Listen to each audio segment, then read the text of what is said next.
அன்பிற்குரியோர்களே, உலகின் மானிடரெல்லாம் தெய்வத்தின் படைப்புகளே. அத்தனை பேரையும் இரத்தம் சிந்தி தீயவன் கையிலிருந்து மீட்டுவிட்டார். இதை நம்பினால் கிடைப்பது புதிய உறவு. தெய்வம் இவர்களை தம் சொந்த பிள்ளைகளாக்கி மகிழ்கிறார்.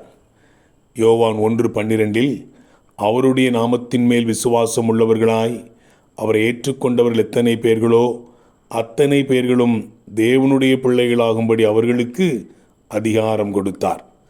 அது இரத்தம் கொடுத்து சம்பாதித்த இரத்த சம்பந்த உறவு. யோவான் 3:16 இதை உறுதிப்படுத்துகிறது.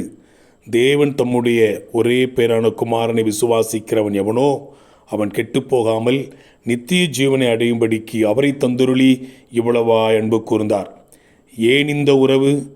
தெய்வத்தின் மகா பெரிய அன்பினால் வந்தது இந்த உறவு. எப்படி இந்த உறவு? அந்த தெய்வத்தை நம்புவதால் வரும் இந்த மகா பெரிய மாறாத உறவு. வாழ்த்துக்களுடன் ஜார்ஜ்.